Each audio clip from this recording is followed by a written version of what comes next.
Picture this, if you will. Rolling hills, the majestic Ozark Mountains with morning mist, sunlight dappling through dense forests, and rivers like shimmering ribbons snaking through the landscape. This is Arkansas, the natural state, a place that genuinely looks like it was ripped from a particularly enthusiastic Bob Ross painting. It's a decent-sized state, not too big, not too small, with about 3 million people calling it home. You'd think a place this undeniably beautiful, this ostensibly charming, would be a magnet for happy, contented residents, right? A veritable paradise on earth, perhaps with slightly more banjos than average. Well, hold on to your fishing hats, because reality, as it so often does, has decided to throw a rather large, muddy wrench into that idyllic postcard. Despite its undeniable natural allure, Arkansas is, and I say this with the gentle precision of a heart surgeon wielding a rusty spoon, hemorrhaging residents. Yes, people are leaving. And if that weren't enough of a kick in the teeth, it's also been ranked, and this is quite the achievement, as the 5th worst state to live in for 2025. The 5th worst, out of 50. That's like being the 5th horseman of the apocalypse, only instead of pestilence, you're just Arkansas. So the question we're wrestling with today, a question that might keep you up at night or at least make you reconsider your next vacation spot, is this: could you actually survive in a state grappling with persistent poverty, schools that seem to be actively failing the next generation, a healthcare system that's more thoughts and prayers than actual care, and job prospects that are, shall we say, less than booming? It's a legitimate question because while the scenery might be a feast for the eyes, you can't exactly eat the view, can you? Right, let's dive into the shallow end of Arkansas's economic pool, and believe me, it's depressingly shallow. We're talking about poverty. Not just a little bit of, oh, things are a bit tight this month poverty, but the kind of entrenched systemic poverty that clings to families like a particularly stubborn cold. The state consistently ranks among the highest in the nation for its poverty rate. We're talking about a significant chunk of the population, nearly 1 in 5 people, living below a line that, let's be honest, is already set absurdly low. It's not just an abstract number. It's kids going to school hungry, parents skipping meals, and a constant grinding stress that wears people down day after day. Then there's the median household income, which, to put it mildly, isn't exactly setting any records unless the record is for most likely to make you weep into your instant ramen. It hovers dispiritingly below the national average, meaning that even those who are working often aren't earning enough to escape the gravitational pull of financial insecurity. This isn't about a lack of effort. It's about a lack of opportunity. A system where the rungs on the economic ladder are not just far apart, but actively greased. Trying to climb out of poverty in Arkansas can feel less like an aspirational journey and more like a Sisyphean task. Only Sisyphus probably had better job benefits. And with low income comes its grim companion, food insecurity.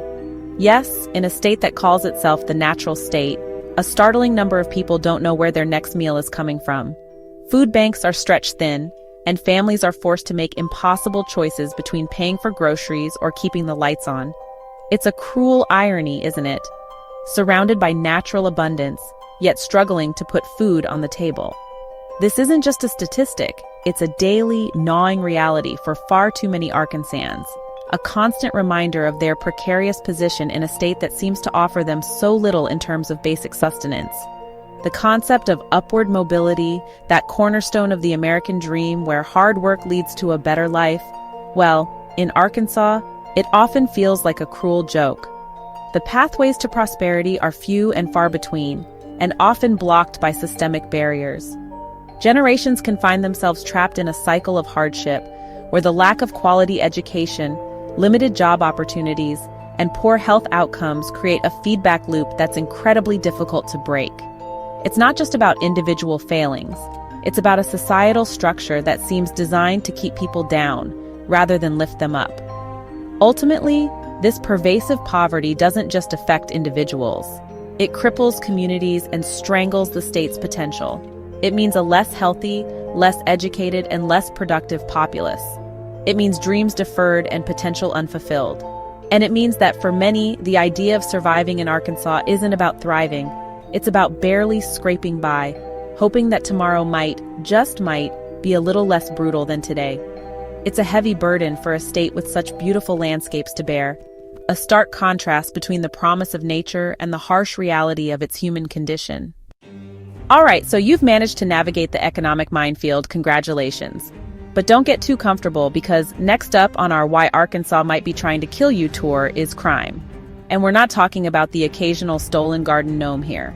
We're talking about crime rates, both violent and property-related, that are high enough to make you consider investing in a moat and possibly a small, ill-tempered dragon. Arkansas consistently finds itself near the top of the naughty list for states with high crime, which is, let's face it, not a list you ever want to be a chart topper on. Let's break it down, shall we? Violent crime, things like assault, robbery, and worse, is alarmingly prevalent in certain areas. This isn't just an urban problem, though cities like Little Rock and Pine Bluff often get the unfortunate spotlight. It seeps into smaller communities too, creating an undercurrent of fear and unease. Imagine trying to enjoy a pleasant evening stroll when you're constantly looking over your shoulder or worrying about your kids playing outside.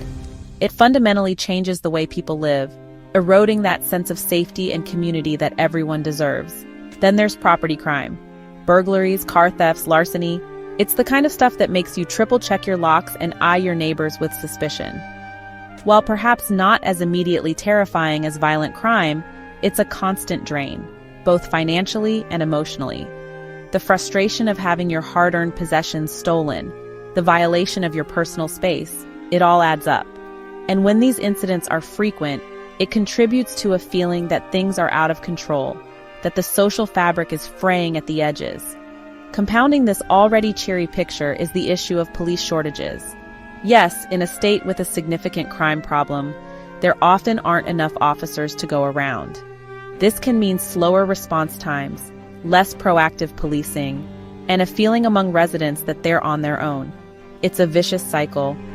High crime can lead to officer burnout and difficulty in recruitment, which in turn makes it harder to tackle the crime problem.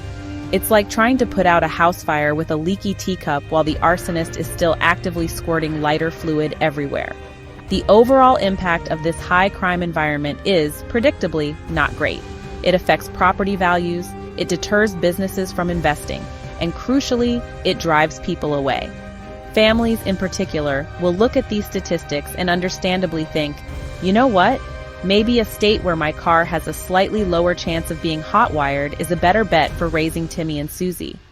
It's one more heavy weight on the scales, tipping them away from Arkansas for anyone seeking peace of mind and a secure place to call home. Now, if you're thinking of starting a family in Arkansas, or perhaps you already have one, let's talk about the education system. And I use the term system loosely. In the same way one might describe a pile of mismatched socks as a wardrobe organization solution. Because frankly, the schools in Arkansas are, in many areas, shortchanging the future of their students in spectacular fashion. We're looking at low graduation rates that should be a source of profound statewide embarrassment. Imagine a significant percentage of kids not even making it to the finish line of high school. What kind of foundation is that for a prosperous life or a skilled workforce? Then come the test scores. Oh, the test scores. In critical subjects like math and reading, Arkansas students often lag behind their peers in other states.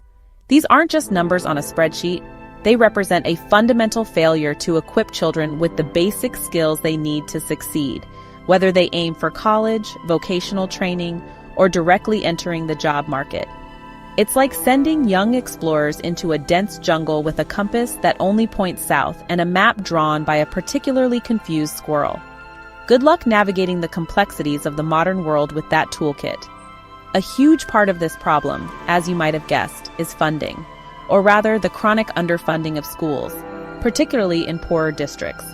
We're talking about outdated textbooks, crumbling classrooms, a lack of modern technology, and overcrowded conditions. Teachers, who are already performing a Herculean task, are often forced to buy their own supplies or work in environments that are actively detrimental to learning. It's a recipe for disaster, creating a two-tiered system where kids in wealthier areas might get a decent education, while those in less fortunate communities are left further and further behind. And speaking of teachers, let's not forget the teacher shortages. Attracting and retaining qualified educators in Arkansas is a constant struggle. Low pay, challenging working conditions, and a perceived lack of respect for the profession all contribute to a revolving door of staff in many schools. When experienced teachers leave, or when positions go unfilled for long periods, the quality of education inevitably suffers. Students miss out on consistent instruction and the mentorship that dedicated teachers provide. It's like trying to bake a cake when half the ingredients are missing and the oven temperature keeps fluctuating wildly. The long-term impact of this educational malaise is devastating. It perpetuates cycles of poverty as undereducated individuals struggle to find well-paying jobs. It contributes to the brain drain we'll discuss later, as those who do manage to get a good education often leave the state for better opportunities. And it fundamentally undermines Arkansas's ability to build a competitive economy for the future. If you're not investing in your children's education, you're essentially saying you're not investing in your own future, which for a state is a pretty bleak mission statement. So you're poor, possibly a victim of crime, and your kids aren't getting a great education. You might be thinking, at least I have my health? Well, about that, welcome to the Arkansas healthcare system, or as I like to call it, the Try Not to Get Sick Challenge. The state consistently performs poorly in national health rankings. We're talking high rates of obesity, diabetes, heart disease, and other chronic illnesses that cast a long, unhealthy shadow over the population. It's as if the natural state is naturally predisposed to some very unnatural levels of sickness. A significant factor here is the lack of health insurance. While the Affordable Care Act helped, a substantial portion of Arkansans still go without coverage. This means routine checkups are a luxury many can't afford, and a sudden illness or accident can spell financial ruin. People delay seeking care for treatable conditions until they become emergencies, which is not only worse for their health, but also far more expensive for everyone in the long run. It's a system that essentially punishes you for being sick and poor, which seems, at best, counterproductive. Then there's the access issue, particularly in rural areas, which, let's remember, make up a huge part of Arkansas. Finding a doctor, let alone a specialist, can be like searching for a unicorn that also accepts Medicaid. Hospitals in rural communities have been closing at an alarming rate, forcing residents to travel long distances for even basic medical care. Imagine having a heart attack and the nearest hospital is an hour's drive away. The minutes lost can literally be the difference between life and death. This isn't just an inconvenience, it's a life-threatening disparity. The state also struggles with a shortage of healthcare professionals. Doctors, nurses, mental health providers. There just aren't enough of them to meet the needs of the population, especially in those underserved rural communities. This can lead to long wait times for appointments, rushed consultations, and a general sense that the system is overwhelmed and struggling to cope. It's like trying to serve a banquet with only a handful of spoons. Someone's going to go hungry, or in this case, untreated. All of this culminates in poorer health outcomes, lower life expectancy, and a diminished quality of life for many Arkansans. It also places a huge economic burden on the state, with high healthcare costs and lost productivity due to illness. It's yet another area where Arkansas seems to be stuck in a downward spiral, where the problems feed into each other, creating a situation that is incredibly difficult to fix without a massive concerted effort and a significant shift in priorities. Good luck with that. All right, let's talk about the engine room of Arkansas, its economy. Or perhaps more accurately, its economic hamster wheel, which seems to be spinning with a great deal of effort, but not actually going anywhere particularly exciting. The state's gross domestic product growth has often been sluggish, lagging behind the national average and many of its neighbors. This isn't the vibrant, dynamic economy that attracts investment and creates widespread prosperity. It's more of a gentle, meandering stream, occasionally threatening to dry up altogether. Job growth, too, can be a bit of a sore subject. While there are jobs, a significant portion of them are concentrated in low-wage industries. Think retail, hospitality, and some manufacturing sectors that haven't exactly kept pace with the 21st century. These jobs often lack benefits, security, and crucially, pathways for advancement. So while the unemployment rate might look okay on paper sometimes, it doesn't tell the full story of underemployment or the struggles of the working poor who are juggling multiple low-paying jobs just to make ends meet. A major contributing factor to this economic lethargy is the education level of the workforce, which, as we've already discussed, isn't exactly stellar. Businesses looking to relocate or expand often prioritize states with a highly skilled and educated labor pool. When your state is known for underperforming schools and low college graduation rates, you're not exactly rolling out the red carpet for high-tech industries or companies seeking innovative talent. It becomes a chicken and egg situation: no good jobs because of a lack of skilled workers, and no skilled workers because there are no good jobs. This economic stagnation is a primary driver of outmigration, particularly among young, educated Arkansans. They see limited opportunities for career growth, lower salaries compared to other regions, and frankly, a less dynamic environment. So they pack their bags and head for greener pastures, taking their talents, ambitions, and future tax dollars with them. This brain drain, which we'll delve into more deeply later, further weakens the state's economic potential, creating a vacuum that's hard to fill. Ultimately, Arkansas's economy often feels like it's stuck in a lower gear. There's a reliance on traditional industries that may not be the powerhouses they once were, and a struggle to diversify and embrace the knowledge-based economy of the future. Without significant investment in education, infrastructure, and initiatives to foster innovation, the state risks falling further behind, making it an even less attractive prospect for both businesses and individuals seeking economic stability and opportunity. It's less land of opportunity and more land of meh, it's a living, I guess. Now let's talk about the very foundations of a functioning society infrastructure. The roads you drive on, the bridges you cross, the pipes that bring you water. In Arkansas, this is less a foundation and more of a crumbling Jenga tower, where every removed piece makes you wonder if the whole thing is about to come crashing down. Let's start with the roads. Oh, the roads. Driving in some parts of Arkansas is an adventure, and not the fun kind. We're talking potholes that could swallow a small car-cracked pavement, and an overall sense that your vehicle's suspension system is crying out for mercy. And then there are the bridges.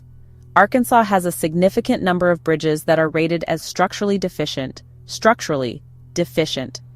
Those are two words you really don't want to see describing something you're about to drive a multi-ton vehicle over suspended high above a river or ravine. It's not just an inconvenience, it's a genuine safety concern. The cost of repairing or replacing this aging infrastructure is colossal, and the state often struggles to find the necessary funds, leading to a situation where things just get progressively worse. It's like ignoring a leaky roof until the entire ceiling collapses. Public transportation? In many parts of Arkansas, that's a quaint, almost mythical concept. If you don't own a car, particularly in rural areas, you are effectively stranded. This limits access to jobs, healthcare, education, and even basic necessities like grocery shopping.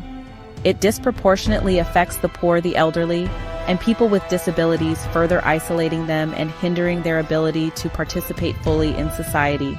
It's a fundamental lack of connectivity that holds back both individuals and the broader economy. But wait, there's more. Let's not forget water systems. Some communities in Arkansas grapple with aging water infrastructure, leading to concerns about water quality, frequent water main breaks, and the potential for contamination. Imagine turning on your tap and not being entirely sure if what comes out is safe to drink. And then there are the power outages, which can be surprisingly frequent, especially during severe weather, leaving people without electricity, sometimes for extended periods. It's like living with the constant low-level anxiety that basic utilities might just give up the ghost at any moment. And in the 21st century, we have to talk about internet access. Reliable, high-speed internet is no longer a luxury, it's a necessity for education, business, healthcare, and civic engagement. Yet, significant parts of Arkansas, especially rural and low-income areas, suffer from a severe lack of broadband access, creating a digital divide that further exacerbates existing inequalities. It's like trying to compete in a global race while wearing lead boots. This crumbling and incomplete infrastructure is a massive impediment to progress, making daily life harder and the state less competitive. You might think, given its nickname, the natural state, that Arkansas enjoys a harmonious relationship with Mother Nature. Well, sometimes Mother Nature decides to be less gentle nurturer and more vengeful deity with a penchant for property damage.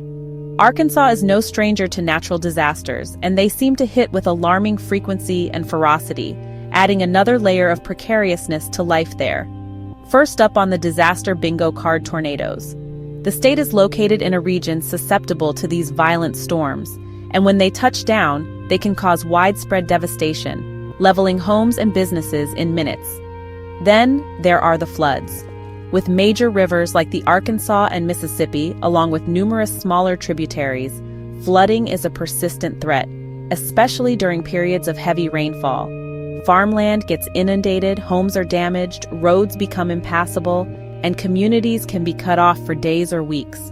The cleanup and recovery process is long, arduous, and incredibly expensive, often falling hardest on those who can least afford it. It's a recurring nightmare that many Arkansans have to live with, constantly watching the skies and the river levels with a sense of dread. And if it's not too much water, it can be too little. Droughts also plague the state, impacting agriculture, which is still a significant part of Arkansas's economy. Water shortages can affect crop yields, livestock, and even municipal water supplies.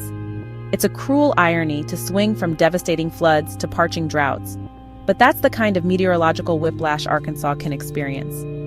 These extreme weather events are not just isolated incidents.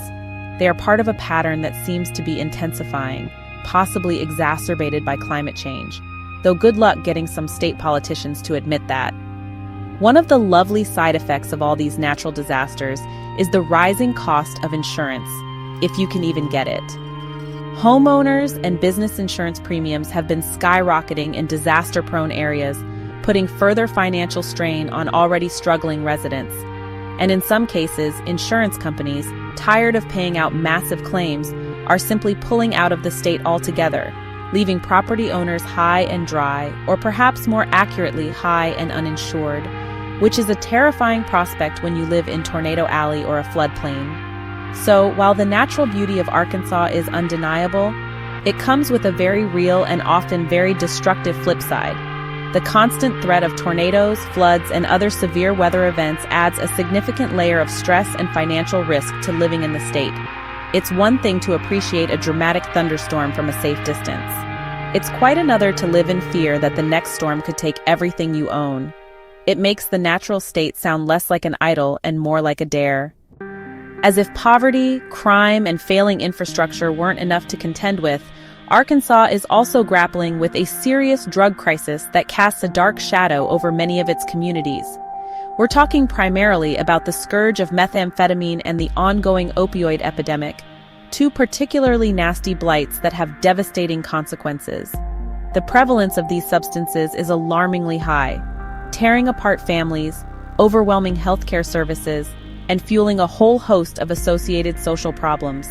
It's a public health emergency unfolding in slow motion, with far too little effective intervention. This drug crisis is inextricably linked to the state's high crime rates, which we've already had the displeasure of discussing. A significant portion of property crime, and even some violent crime, is driven by addiction. People desperate to fund their habit resort to theft, burglary, and robbery.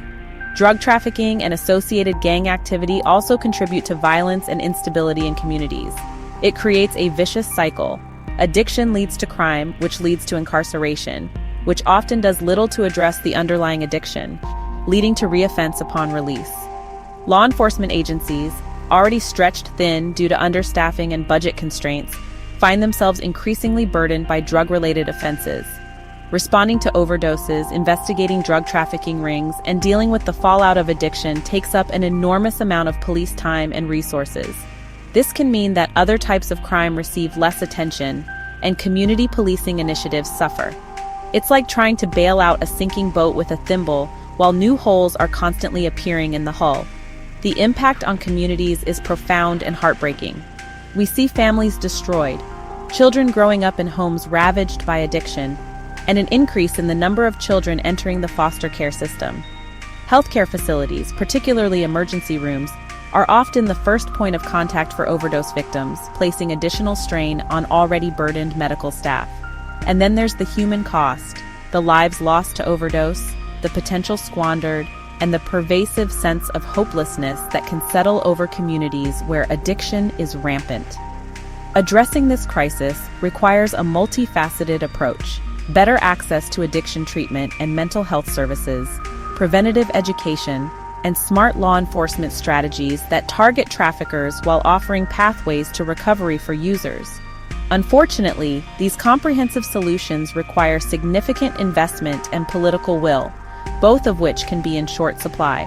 Until then, the drug crisis will continue to be a major driver of crime, a drain on resources, and a source of immense suffering for many Arkansans, making the state an even more challenging place to build a healthy, stable life. Now, you might look at Arkansas and think, well, at least the housing is cheap, and on the surface, you wouldn't be entirely wrong.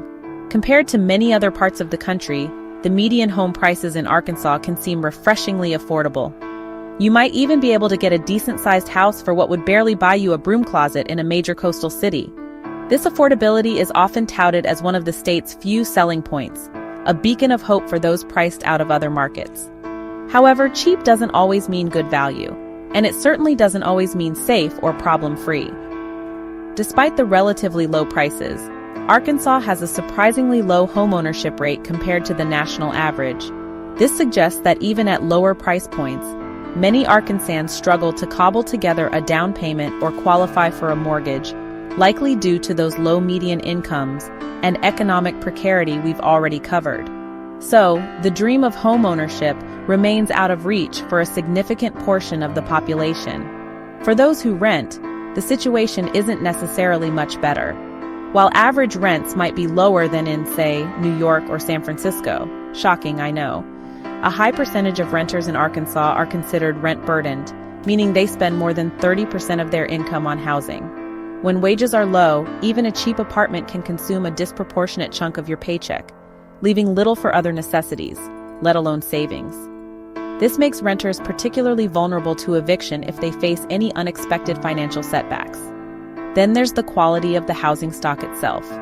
Affordable can sometimes be a euphemism for dilapidated or in desperate need of repair. Reports of code violations, issues with plumbing or electrical systems, mold and pest infestations are not uncommon, particularly in low-income rental properties. And let's not forget those natural disaster risks we talked about. Many affordable homes are located in floodplains or areas susceptible to storm damage, meaning your cheap house could literally be washed away or blown apart, potentially without adequate insurance to cover the loss. And speaking of insurance, even if you manage to buy a home, the rising cost of homeowners insurance, driven by those frequent natural disasters, can add a significant and unpredictable expense to your monthly budget. Some insurers, as we noted, are even pulling out of high-risk areas, making it difficult or impossible to get coverage at all. So while the initial price tag of Arkansas housing might look tempting, it often comes with a host of hidden risks and potential costs that can turn that affordable dream into a very expensive and stressful nightmare. Buyer beware indeed. Ah, politics. The art of the possible, the noble pursuit of public service. Or, in the case of Arkansas, often a masterclass in frustration, gridlock, and the occasional spectacular own goal. If you're looking for a state government that's a well-oiled machine efficiently addressing the needs of its citizens, well, you might want to keep looking. Arkansas has certainly had its share of political scandals and corruption over the years, which, as you can imagine, does wonders for public trust and confidence in elected officials. It's hard to feel optimistic about the future when you suspect some of the people in charge are more interested in lining their own pockets than serving the common good. Then there's the issue of budget deficits and the constant struggle to fund essential services. When you have a state with high poverty, struggling schools, and crumbling infrastructure, you desperately need robust public investment. But Arkansas often finds itself in a fiscal bind, with competing priorities and a political climate resistant to raising revenue needed to tackle these deep-seated problems. This leads to painful cuts, underfunded programs, and a general sense that the state is trying to fix gaping wounds with tiny, inadequate band-aids. Let's also touch upon policy decisions, or sometimes the lack thereof. Take gun laws, for instance. Arkansas has some of the weakest gun laws in the country. Now, regardless of where you stand on the Second Amendment, it's hard to ignore the potential link between easy access to firearms and high rates of violent crime, including gun violence. The political unwillingness to even discuss sensible gun safety measures, in the face of alarming statistics, is a source of immense frustration for many residents who simply want to feel safe in their communities. Voter turnout in Arkansas is also often depressingly low. This could be attributed to a variety of factors: disillusionment with the political process, a feeling that one's vote doesn't make a difference, or even systemic barriers that make it harder for some people to register and vote. Whatever the cause, low turnout means that important decisions are often made by a small, unrepresentative segment of the population, which can lead to policies that don't reflect the needs or desires of the majority of Arkansans. It's a democratic deficit that further fuels cynicism. All of this can culminate in policy gridlock, where pressing issues go unaddressed because politicians are too busy squabbling, pandering to special interests, or simply kicking the can down the poorly maintained road. This lack of effective governance exacerbates all the other problems we've discussed, from poverty and healthcare to education and infrastructure. For residents who are just trying to get by, watching this dysfunction unfold can be incredibly disheartening, leading to a sense that the system is broken and that no one in power is truly listening or capable of making things better. If you thought Arkansas was a level playing field, well, I have some prime swampland in Florida I'd like to sell you. The reality is that the natural state is crisscrossed by deep fissures of social inequality, where opportunities and outcomes are often starkly divided along racial and gender lines. This isn't just an unfortunate byproduct of other problems. It's a systemic issue that actively holds back a significant portion of the population and weakens the entire social fabric of the state. It's like trying to run a race where some contestants start miles behind the starting line carrying extra weights. Let's look at poverty, for instance. While poverty is widespread in Arkansas, it disproportionately affects minority communities, particularly African Americans and Hispanic populations, who experience poverty rates significantly higher than their white counterparts. This isn't an accident. It's the result of historical and ongoing systemic disadvantages, including disparities in education, employment opportunities, and access to resources. These economic inequalities create a cycle that is incredibly difficult to break, trapping generations in hardship. Then there's the pay gap. Women in Arkansas, on average, earn significantly less than men for doing the same work, and women of color face an even wider gap. This isn't just about fairness. It's about economic security for families, as many households rely on women's earnings to stay afloat. When a large segment of your workforce is systematically undervalued and underpaid, it suppresses overall economic growth and perpetuates financial instability for countless families. It's an economic own goal of staggering proportions. Access to leadership positions, whether in business, politics, or community organizations, also reveals significant disparities. While progress has been made, leadership in Arkansas still doesn't fully reflect the diversity of its population. This means that the perspectives and concerns of women and minority groups may not be adequately represented when important decisions are being made, leading to policies and priorities that don't serve everyone equally. It's hard to build an inclusive society when the people at the table all look and think alike. Furthermore, access to the most fundamental right in a democracy, the right to vote, can also be unevenly distributed. Issues like voter ID laws, a reduction in polling places in certain communities, or felon disenfranchisement policies can disproportionately impact minority voters and low-income individuals, making it harder for their voices to be heard. When opportunity is not evenly distributed, when justice is not applied equally, and when some groups are systematically marginalized, it creates a society that is less fair, less just, and ultimately less prosperous for everyone. This is the uncomfortable truth that Arkansas must confront if it ever hopes to truly thrive. Finally, let's talk about one of the saddest and most self-defeating problems Arkansas faces: the relentless brain drain. This is the phenomenon where the state's young, educated, and ambitious residents decide that their best, and perhaps only, path to success lies outside of Arkansas. They finish high school, maybe even manage to navigate the state's challenging higher education system, and then they pack their diplomas and their dreams and head for states with more robust job markets, higher salaries, and frankly, more opportunities for personal and professional growth. Who can blame them, really? We've spent this entire time cataloging the myriad reasons why Arkansas can be a tough place to build a life. If you're a bright young computer scientist, a skilled healthcare professional, an innovative entrepreneur, or a talented artist, and you see limited prospects, crumbling infrastructure, and a generally uninspiring economic climate in your home state, the lure of Austin or Nashville or Dallas, or pretty much anywhere else, can be incredibly strong. It's a rational decision, but one that has devastating consequences for Arkansas. The impact on the state's workforce and economy is profound. When your best and brightest leave, you're left with a shallower talent pool, making it even harder to attract those high-wage, knowledge-based industries that Arkansas so desperately needs. Businesses that are in Arkansas struggle to find qualified employees, stifling their growth and innovation. It creates a vicious cycle.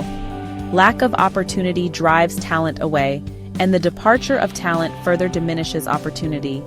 It's like a slow leak in a tire that eventually leaves the whole vehicle stranded. This isn't just an economic problem, it's a cultural and social one too. The departure of young, energetic, and forward-thinking individuals can lead to a sense of stagnation and a loss of dynamism in communities. These are the people who might start new businesses, lead community initiatives, bring fresh ideas, and challenge the status quo. When they leave, they take that potential with them, and the state becomes a little bit poorer, not just in monetary terms, but in terms of its vitality and its capacity for positive change. The struggle to retain these educated residents is a constant battle for Arkansas. The state invests in their K-12 education, subsidizes their college degrees to some extent, and then watches as that investment walks out the door to benefit another state's economy. It's an incredibly inefficient and disheartening model.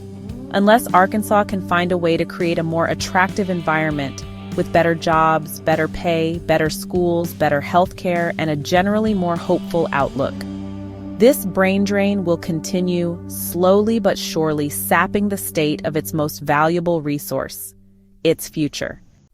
So there you have it, Arkansas, a state that is, without a shadow of a doubt, breathtakingly scenic, undeniably soulful, and blessed with a rugged natural charm that can truly captivate you. But as we've seen, it's also a place that can be profoundly broken, deeply frustrating, and at times almost unforgiving in the challenges it throws at its residents.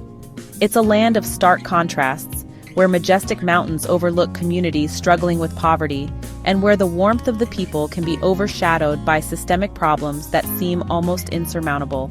The question then remains the same one we posed at the beginning. Could you make it in the natural state? Could you navigate the economic hardships, the under-resourced schools, the healthcare deserts, and the myriad other hurdles we've explored today? It's not a trick question, and there's no easy answer. For some, the beauty, the affordability, with caveats, and the slower pace of life might be enough. For others, the daily grind and the lack of opportunity would simply be too much to bear. What do you think? Have you lived in Arkansas? Are you considering it? Or does this sound like your personal version of a survival reality show gone wrong? Let us know your thoughts in the comments below. We genuinely want to hear them. And of course, if you found this deep dive into the delightful dysfunctions of Arkansas even remotely illuminating, please do us a solid and hit that like button, subscribe for more, and ring that little notification bell so you don't miss our next adventure into charming yet challenging places to call home. We've got a whole list, and trust me, they're fascinating.